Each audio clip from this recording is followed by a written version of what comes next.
अस्सलाम वालेकुम स्टूडेंट्स।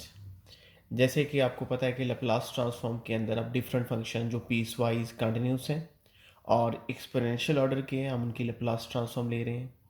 जैसे कि ट्रिग्नोमेट्रिक फंक्शंस हो गए, एक्सपोनेंशियल फंक्शंस हो गए, पॉलिनोमियल फंक्शंस हो गए, हाइपरबोलिक फंक्शंस हो गए। और आज के लेक्चर में जो पहला जो फंक्शन मैंने सेलेक्ट किया है लैप्लास ट्रांसफॉर्म के लिए वो लॉग ऑफ टी है, कि लॉग ऑफ टी की लैप्लास ट्रांसफॉर्म कैसे लेते हैं। तो बाय डेफिनेशन जो लॉग ऑफ टी की जो लैप्लास ट्रांसफॉर्म होगी, ज़ीरो टू इन्फिनिटी, ये हो गया आपका फंक्शन लॉग ऑफ टी। क्योंकि जिस फंक्शन की आपने लैप्लास ट्रांसफॉर्म लेनी होती है, आप उस फंक्शंस को इंटीग्रल में लिखते हैं। इंटीग्रल की जो लिमिट्स होती हैं वो ज़ीरो टू इन्फिनिटी होती हैं, और साथ में e raise to minus s t, और इसको इंटीग्रेट किया जाता है विद रिस्पेक्ट टू टी। अब ये जो इंटीग्रल है वैसे तो सॉल्वेबल नहीं है, एंड अगर इसको मैं डायरेक्ट करूं, अब ये ना सोचिएगा कि ये इंटीग्रेशन बाय पार्ट्स होगी। यहाँ पे गैमा फंक्शंस की डेफिनेशन इस्तेमाल होगी। गैमा फंक्शंस आपको बता दूंगा गैमा फंक्शंस क्या होता है। गैमा फंक्शन की डेफिनेशंस इस्तेमाल करने से पहले हम इसकी शेप बनाते हैं। हम एस टी को एक सिंगल वेरिएबल के इक्वल सब्स्टिट्यूट करेंगे। हम सब्स्टिट्यूट करेंगे S T is equal to U. अब S T is equal to U होगा तो आपके पास डी टी एस तो ये होगा, और ये होगा D T is equal to होगा डी यू। और यहाँ पर डी टी जो होगा वो होगा आपके पास डी यू ओवर क्या होगा, एस। तो डी टी की वैल्यूज लिखती है, एस टी की जगह पे यू होगा। लिमिट्स अल्टर नहीं होंगी, क्योंकि लिमिट्स जो है यहाँ पर टी आपके पास है ज़ीरो, यहाँ पर टी है आपके पास इन्फिनिटी। तो जैसे कि टी आपके पास ज़ीरो होगा तो यू भी आपके पास ज़ीरो होगा, और जैसे ही टी आपके पास इन्फिनिटी होगा तो यू आपके पास क्या होगा, इन्फिनिटी। लिमिट्स चेंज नहीं होंगी। अब आपका जो इंटीग्रल बन जाएगा ज़ीरो टू इन्फिनिटी, और डेफिनेटली जब आप सब्स्टिट्यूट कर रहे हैं, अब टी आपको नज़र नहीं आना चाहिए, तो टी की जगह पर क्या होगा, यू ओवर एस। तो लॉग ऑफ क्या होगा, log of U over S. E raise to होगा माइनस यू, और डी टी की जगह पर आ जाएगा डी यू ओवर क्या होगा, एस। एक बात याद रहे कि जो इंटीग्रेशन है वो विद रिस्पेक्ट टू यू है, यहाँ पर एस जो होगा वो कांस्टेंट ट्रीट होगा। मैं लॉ की प्रॉपर्टी लगा रहा हूँ, वन ओवर एस को स्टार्ट में लिख रहा हूँ। लिमिट्स होंगी ज़ीरो टू इन्फिनिटी, और ये आपके पास होगा log of you minus log of S. ये आप बड़े आराम से जानते हैं, पढ़ चुके हैं ये आप अर्ली क्लासेस में लॉ की प्रॉपर्टी। और ये होगा ई रेस टू माइनस यू, और इंटीग्रेट होगा विद रिस्पेक्ट टू यू। अब इंटीग्रल सेपरेट कर दें और एस वाले फंक्शन को इंटीग्रल से पहले लिखें। आपका जो पहला इंटीग्रल होगा वो होगा one over S, zero to infinity log of U e raise to minus U और डी यू, और दूसरा इंटीग्रल होगा माइनस लॉग एस, ये भी बाहर होगा, वन ओवर एस ऑलरेडी बाहर है, और लिमिट जो होंगी आपके पास zero to infinity E raise to minus U D U. अब इसमें जो सेकंड इंटीग्रल है वो तो आसान है। मैं पहले जो हम इसके जो काम करेंगे, पहले इंटीग्रल के ऊपर काम करते हैं। पहला इंटीग्रल क्या है, देखें गैमा एक्स क्या होता है, zero to infinity E raise to minus T, मैं टी यूज़ नहीं कर रहा, E raise to minus U, और फिर T raise to X minus one. तो यू रेस टू क्या होगा, एक्स माइनस वन, और डी यू ये किसके इक्वल है, ये इक्वल है गैमा एक्स के इक्वल है। गैमा एक्स होता है E raise to minus T raise to X minus one, और टी के रिस्पेक्ट होगा, क्योंकि मैं यू यूज़ कर रहा हूँ इसलिए मैंने टी की जगह पे यू लिखा हुआ है। और स्टूडेंट यहाँ पर अभी देखिएगा, अगर यहाँ पर x माइनस वन होगा तो गैमा x होगा, और अगर यहाँ पर x हो यानी उसकी अगला अगर x होगा तो यहाँ पे होगा गैमा x प्लस वन।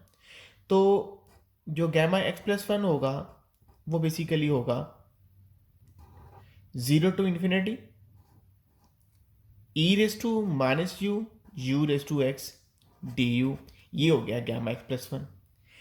अब गैमा एक्स प्लस वन को अब एक्स के रिस्पेक्ट डेरिवेटिव लें गैमा एक्स प्लस वन का, तो ये आपके पास आ जाएगा gamma prime X plus one, और यहाँ पर एक्स के रिस्पेक्ट ले रहे हैं, जो इंटीग्रेशन है वो यू के रिस्पेक्ट है। आप ऑपरेटर को अंदर लिख सकते हैं, और ऑपरेटर सिर्फ किस पर अप्लाई होगा, u पावर x पे होगा।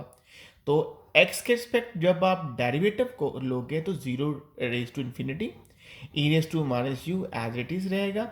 और आपको पता है कि a पावर x का डेरिवेटिव क्या होता है, यहाँ पर a पावर x का जो डेरिवेटिव होता है a power x as it is, और साथ में होगा log ऑफ a, ये भी आपको ऑलरेडी पता होना चाहिए।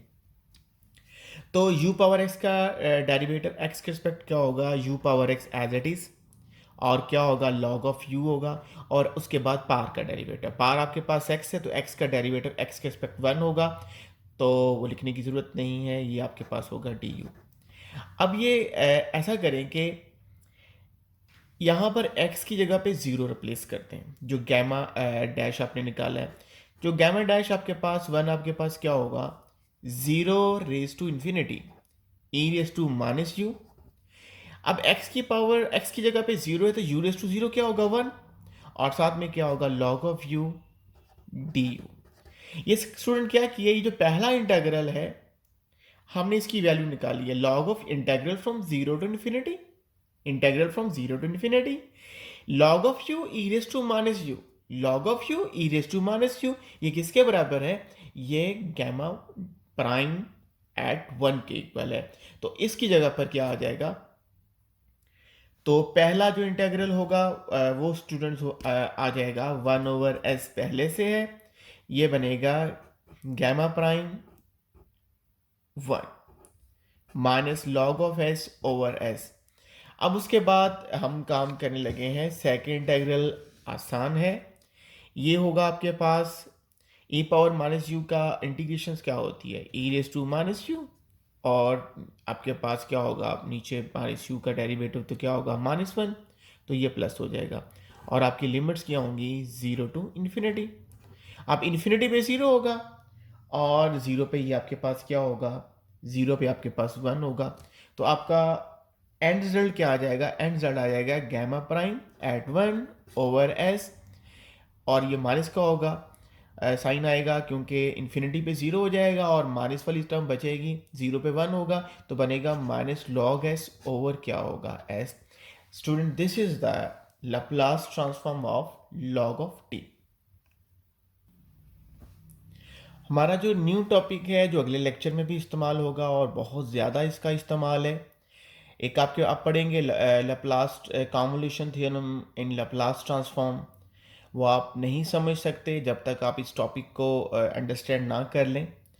तो इतना मुश्किल टॉपिक नहीं है, मगर आपने इसको बड़े सही तरीके से इसको अंडरस्टैंड करना है कि ये लैप्लास ट्रांसफॉर्म में कॉन्वोल्यूशंस कैसे इम्पैक्ट डालती है, या कैसे कॉन्वोल्यूशन लैप्लास टू फंक्शंस का कॉन्वोल्यूशन क्या होता है।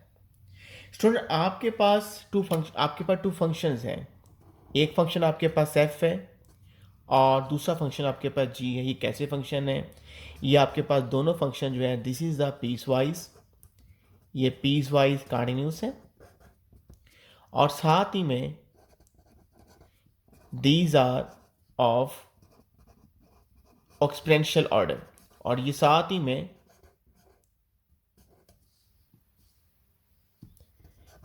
यानी कि फंक्शन f और g जो है वो पीस वाइज कंटिन्यूस है, और f ऑफ g जो है वो एक्सपोनेंशियल ऑर्डर के हैं।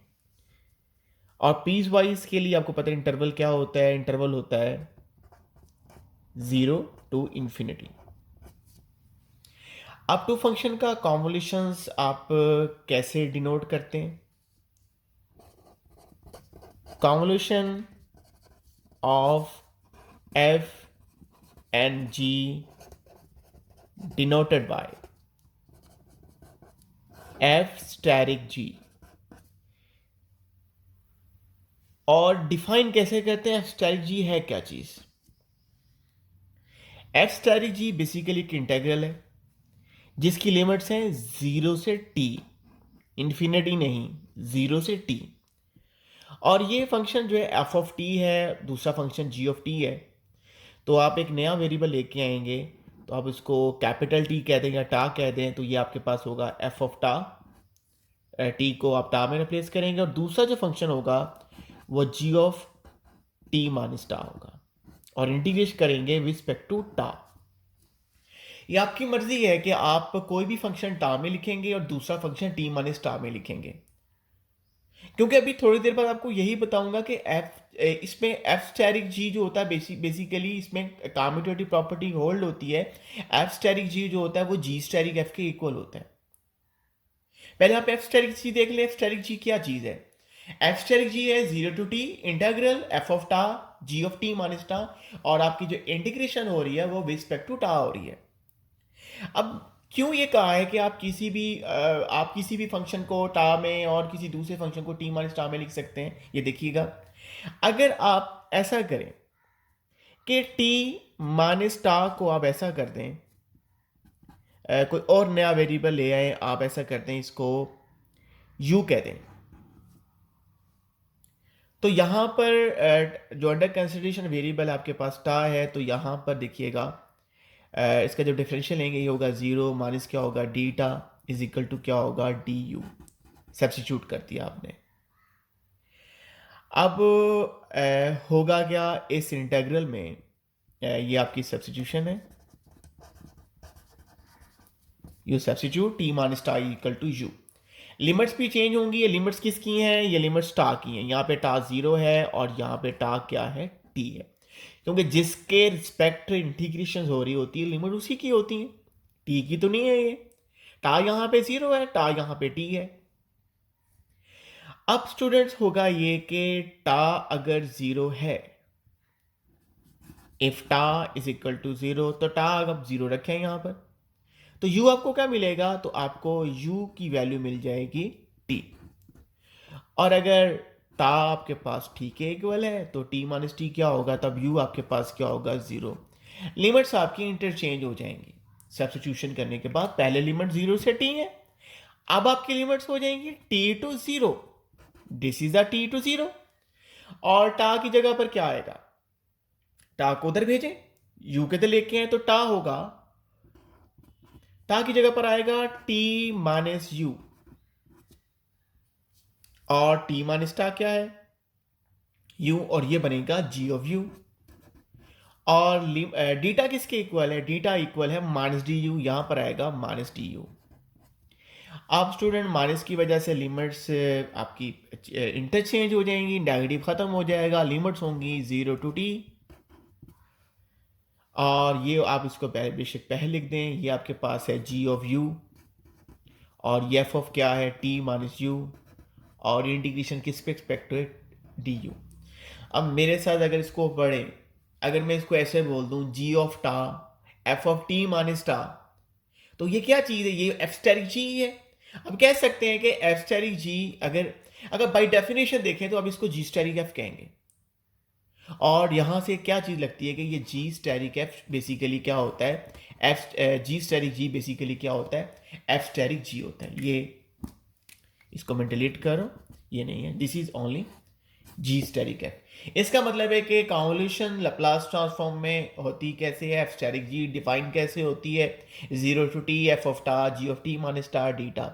आप किसी भी फंक्शंस को आप ऐसा कर सकते हैं, किसी भी फंक्शन में टा टी की जगह पे टा और दूसरे फंक्शन में टी की जगह पे टी माइनस टा आप रिप्लेस कर सकते हैं।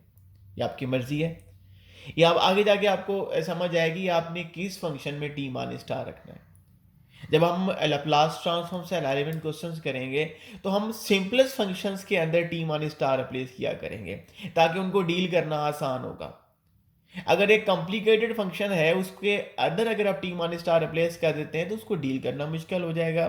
ये न्यूमेरिकल्स जब हम करेंगे लाप्लास ट्रांसफॉर्म, ये आपको मैं वहाँ पे क्लियर करवाऊंगा। ये हमारे माइंड में भी रहेगा कि आपने एफ स्टैटिक जी करते वक्त आपने किस चीज़ का ख्याल रखना है। स्टूडेंट ये तो आपने देख लिया कि जो एफ स्टैटिक जी होता है is equal to G static F, ठीक है। तो कम्यूटेटिव प्रॉपर्टी होल्ड होती है।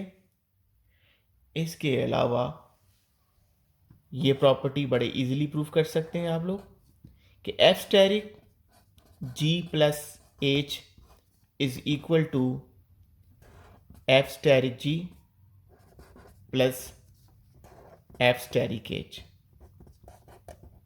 तो ये प्रॉपर्टी भी आपके पास, हम इसको डिस्ट्रीब्यूटिव प्रॉपर्टी कहेंगे कि ये प्रॉपर्टी भी होल्ड होती है। बहुत आसान तरीके से कर सकते हैं, मैं इसका सिर्फ एक स्टेप करूँगा। अगर आप इसकी लेफ्ट हैंड साइड लें तो लेफ्ट हैंड साइड इसकी क्या है, F static G plus H. तो इसको क्या लिखेंगे, 0 से टी। पहला फंक्शन क्या होगा, एफ ऑफ टा, और दूसरी यहाँ जी के साथ क्या होगा, टी माइनस टा, और एच के साथ भी क्या आएगा, टी माइनस टा डीटा। इसके बाद आप सेपरेट कर दें, 0 से T F of tau G of T minus टा डीटा, और दूसरा फंक्शन क्या होगा, 0 टू टी एफ ऑफ टा एच ऑफ टी माइनस टा डीटा। तो पहला अगर आप इंटेग्रल देंगे, पहला इंटेग्रल क्या है, एफ स्टैटिक जी, और दूसरा इंटेग्रल क्या है, एफ स्टैटिक एच। तो ये प्रॉपर्टी भी प्रूफ करके दे दी। अब जो तीसरी प्रॉपर्टी है आपने इसको एज अ असाइनमेंट करना है, तो डिफ़िकल्टी हो तो बताइएगा, मगर ये इजीली प्रूफ कर सकते हैं। एसोसिएटेड प्रॉपर्टी है कि F static G static H is equal to F static G static H. The name of property is associative property. तो स्टूडेंट ये काम आपने खुद करना है, इसको प्रूफ करना है कैसे है। नेक्स्ट जो लेक्चर होगा उसमें आपको इसी से आगे स्टार्ट करेंगे कि लैप्लास ट्रांसफॉर्म का कॉन्वोल्यूशन थ्योरम होता क्या है, प्रूफ करेंगे, और इसका यूज़ क्या है। जहाँ पे आप पार्शियल फ्रैक्शंस करते हैं स्टूडेंट, दो वहाँ पर आपके लिए एक ईजी मेथड होगा, आप इसको इस्तेमाल कर सकते हैं। बहुत शुक्रिया आपका, थैंक यू वेरी मच, अल्लाह हाफिज़।